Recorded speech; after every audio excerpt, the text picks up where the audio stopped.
আমার মা বাবা কত কষ্ট করে কত মেহনত করে আমাকে মাদ্রাসায় পড়াইছে। আমার ওই মা বাবা আজকে জাহান্নামের আসামি। ওই মা বাবা জাহান্নামে যাবে, এটা আমি সহ্য করতে পারবো না। ও মাওলা, তুমি যদি ওই মা বাবাকে মাফ না করো, আমি হাফেজে কুরআন জান্নাতে যাব না। আমার আল্লাহ হাফেজে কুরআনকে বলিয়া দেবে, যা, তোকে আমি এমন 10 জনকে সুপারিশ করার অনুমতি দিয়ে দিলাম, কালকে আমাদের ময়দানে কেউ কারোর জন্য সুপারিশ করতে পারবে না, ইল্লা মান আযনা লাহুর রহমান। আল্লাহ তাআলা যাকেই মাত্র যেই ব্যক্তিকে ওয়াদার করবে, যাকে সামর্থ্য দিবে, সেই শুধুমাত্র সুপারিশ করতে পারবে। আর কালকে আমাদের ময়দানে ওই হাফেজে কুরআনকে রব্বুল আলামিন ডাক দিয়ে বলবে, ও হাফেজে কুরআন, আজ তোকে এমন 10 জন ব্যক্তিকে সুপারিশ করার অনুমতি দিয়ে দিব, যেই 10 জন ব্যক্তির জন্য জাহান্নাম ওয়াজিব হয়ে গেছে। ওই 10 জন ব্যক্তিকে তুই ধরে ধরে জান্নাতে তোর সাথে নিয়ে যা। সুবহানাল্লাহ। শিখাও ছেলে মেয়েকে ওহে মুসলমান, জান কবজের সময় তোমার হইবে রে আসান। কোরআন শিখাও ছেলে মেয়েকে ওহে মুসলমান, জান কবজের সময় তোমার হইবে রে আসান।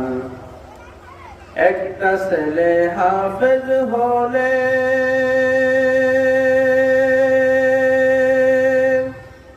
পড়বে কুরআন মৃত্যু কালে। একটা ছেলে হাফেজ হলে পড়বে কুরআন মৃত্যু কালে। ভেগে যাবে মরদুদ শয়তান, ভেগে যাবে মরদুদ শয়তান, থাকবে রে ঈমান। কোরআন শিখাও ছেলে মেয়েকে ওহে মুসলমান, জান কবজের সময় তোমার হইবে রে আসান। জান কবজের সময় তোমার হইবে রে আসান। আল্লাহ রাব্বুল আলামিন বলে, ইন্না নাহনু নাযালনা যিকরা ওয়া ইন্না লাহু লাহাফিজুন। যার সরল তরজমা হলো, রব আমাদেরকে বুঝাইতে চাই যে এই কোরআন আমি নাজিল করেছি, এর সংরক্ষণ আমি করব। এখন এই কোরআন কোন কোরআন, এই কোরআনের পরিচয় আমাদের যদি জানতে হয়, তো জানতে গেলে বাহিরের কোথাও যাওয়া লাগবে না, অন্য কোনো কিতাব ঘাটা লাগবে না। কোরআনের পরিচয় কোরআনই আমাদেরকে দিয়ে দেয়।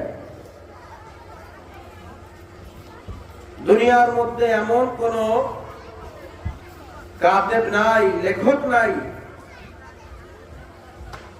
প্রত্যেক লেখকই এমন আছে যে তার কিতাবের মধ্যে যে কোনো একটা অংশে, ভূমিকার মধ্যে হোক বা কাভার পেজে হোক, যে কোনো এক জায়গায় লিখে দেয়, আমার লিখনির মধ্যে যদি কোনো ভুল থাকে ধরিয়ে দিবেন, পরবর্তী সংস্করণে আমি সংশোধন করে নিব। কিন্তু দুনিয়ার মধ্যে এমন একটা কিতাব আছে, যেই কিতাবের শুরুতেই ওই কিতাবের মালিক ওই কিতাব সম্পর্কে নিশ্চয়তা দিয়ে দিয়েছেন। কি বলে? যালিকাল কিতাবু লা রাইবা ফীহ। বলে এটা ওই কিতাব যেই কিতাবের মধ্যে কোনো সন্দেহ নাই, সন্দেহের অবকাশ নাই। আর ওই কিতাব হলো আল কুরআন। আর এই কিতাব কেন নাযিল করা হয়েছে? হুদাল লিল মুত্তাকিন, মুত্তাকিনদের জন্য হেদায়েত স্বরূপ, পথ প্রদর্শক স্বরূপ আল্লাহ তাআলা আমাদের জন্য নাযিল করেছেন। বলি সুবহানাল্লাহ। এখন এই হেদায়েতটা কি জিনিস? প্রশ্ন হতে পারে, হেদায়েত খাই না মাথায় দেয় গ্যাসের বড়ি না আমের বড়ি? হেদায়েত হলো দুই জিনিসের নাম। একটা হলো আল হেদায়াতু মিনান নাস, আর একটা হলো আল হেদায়াতু মিনাল্লাহ। আল হেদায়াতু মিনান নাস, উলামায়ে কেরাম বয়ানের মাধ্যমে কোরআনের সার নির্দেশ আপনাদেরকে বয়ান করতেছে। ওই বয়ান শুনে শুনে আপনারা সার নির্দেশ শুনে শুনে আমল করতেছেন, নিজেদের জীবন পরিবর্তন করতেছেন। এইটা হলো আল হিদায়াতু মিনান নাস। আর আরেকটা হলো আল হিদায়াতু মিনাল্লাহ, যেটা হলো একজন বান্দা এবং জান্নাতের মাঝে পার্থক্য থাকে শুধুমাত্র মৃত্যু। যখন ওই বান্দা ইন্তেকাল করবে, ইন্তেকাল করার সাথে সাথেই তাকে জান্নাতে দিয়ে দেওয়া হবে। এই হলো হেদায়েতের দুইটা উদ্দেশ্য। মানুষের পক্ষ থেকে যেই হেদায়েত দেওয়া হয়, এইটা আল্লাহ তাআলা উলামায়ে কেরামের পক্ষ থেকে, মানুষের পক্ষ থেকে এই হেদায়েতের বাণীটা ছড়ায়া দেয়। এই হেদায়েত পাওয়ার কারণে মানুষ পথ খুঁজে পায়, যার কারণে বলা হয়েছে আল হিদায়াতু মিনাল্লাহ ইলা তরিক ইলা সিরাতিল মুস্তাকিম। আর আল হিদায়াতু মিনাল্লাহ, আল্লাহর পক্ষ থেকে যে হেদায়েতটা দেওয়া হয়, এইটা যেন তেন কোনো হেদায়েত না। এই হেদায়েত হলো আল হিদায়াতু মিনাল্লাহ ইলাল জান্নাহ।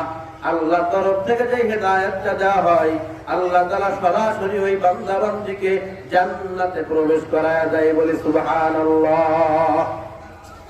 আর এই হেদায়েত প্রাপ্ত হবে মুত্তাকিনরা। আর হেদায়েতের জন্য আল্লাহ তাআলা কালামে পাক নাযিল করেছে, রমজান মাসে কোরআন নাযিল করেছে। আল্লাহ তাআলা বলে হুদাল লিন্নাস, শুধু মুত্তাকিনদের জন্য না, গোটা দুনিয়ার সব মানুষের জন্য এই কোরআন আল্লাহ হেদায়াত স্বরূপ, পথ প্রদর্শক স্বরূপ পাঠিয়েছে। সুবহানাল্লাহ। কেমনে সব মানুষের জন্য পথ প্রদর্শক?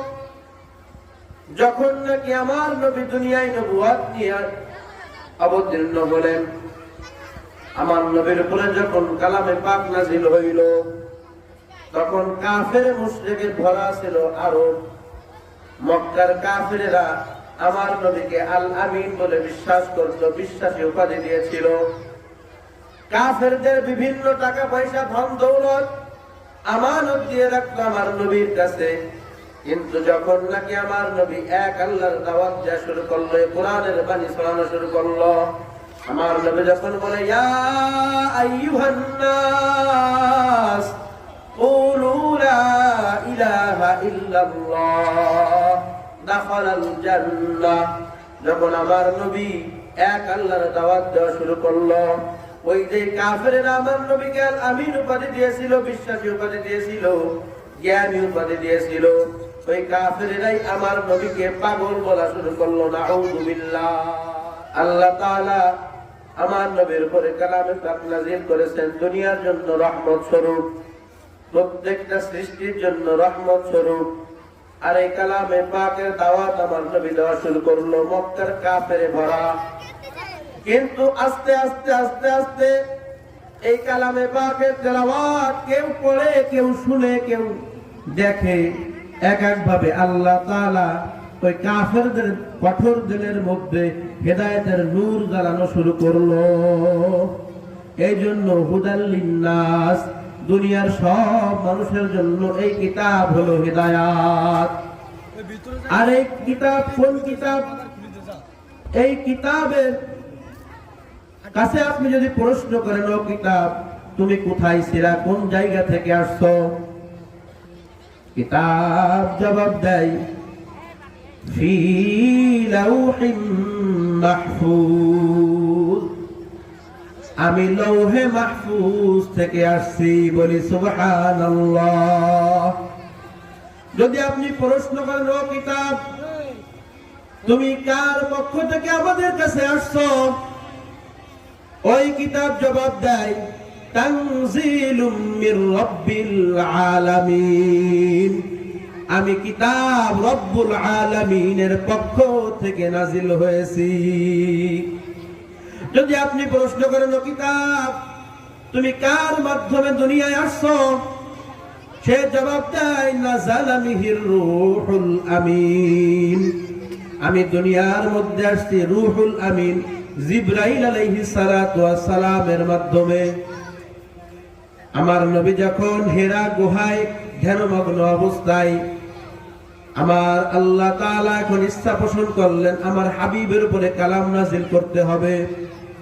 জিবরাইলকে পাঠাইলেন, ও জিবরাইল যাও সূরা আ'লার 5 আয়াত নাজিল করে আসো আমার পক্ষ থেকে। আমার নবী এসে বলল, মুহাম্মদ তুমি পড়ো।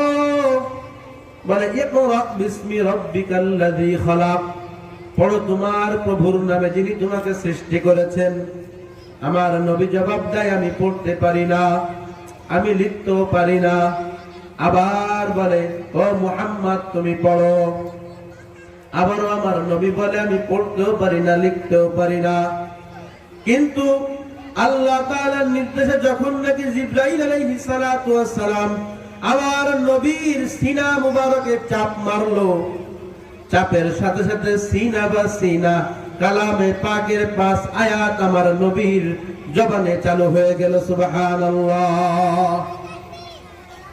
ইকরা বিসমি রাব্বিকাল্লাযী খালাক, খালাকাল ইনসানা মিন আলাক, ইকরা ওয়া রাব্বুকাল আকরাম, আল্লাযী আল্লামা বিল কলম, আল্লামাল ইনসানা মা লাম ইয়ালাম।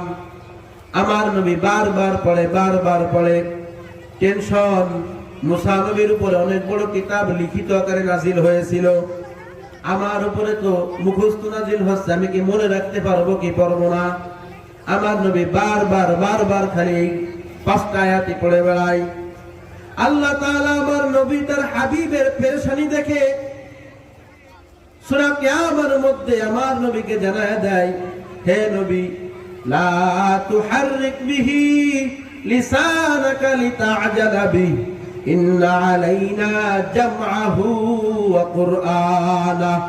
ও নবী আপনি এত পেরেশান হয়েন না, এত চিন্তিত হয়েন না, আপনার এত মেহনত করা লাগবে না, আমি আল্লাহ নিজ দায়িত্বে আপনার সিনার মধ্যে এই কালাম জমা করিয়া দিব। সুবহানাল্লাহ। এই যে দেখতেছেন ছোট্ট বাচ্চারা কালামে পাক তেলাওয়াত করে, মুখস্থ করে, কেমনে সম্ভব?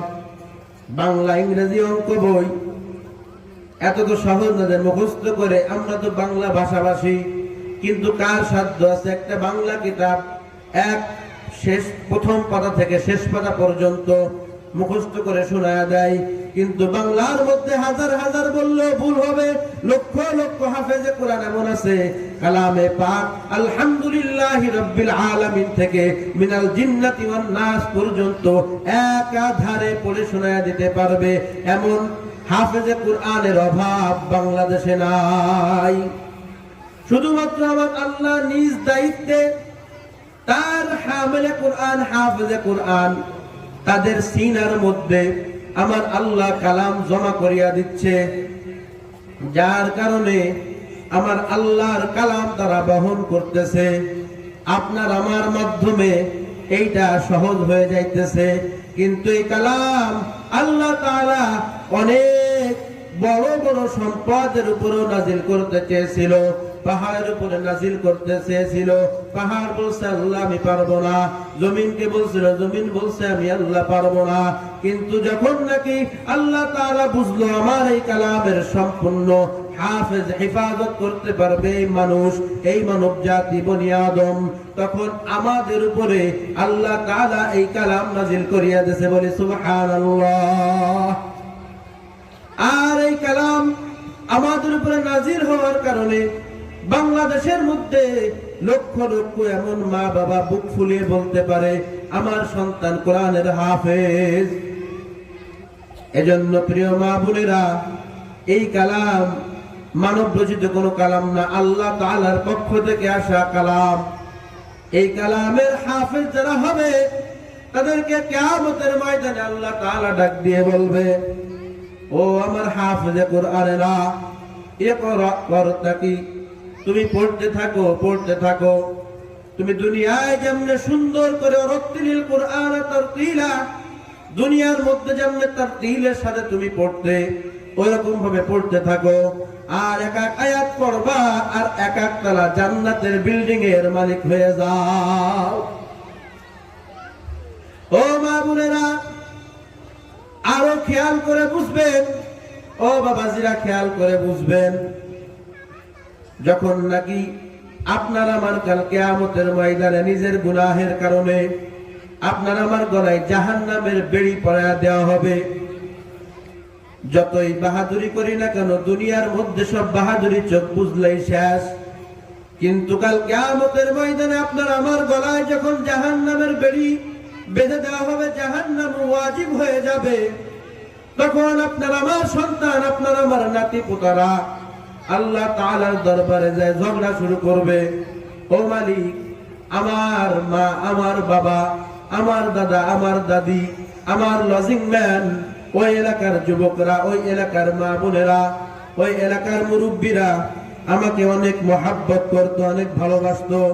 আমার মা বাবা কত কষ্ট করে, কত মেহনত করে আমাকে মাদ্রাসায় পড়ায় আছে।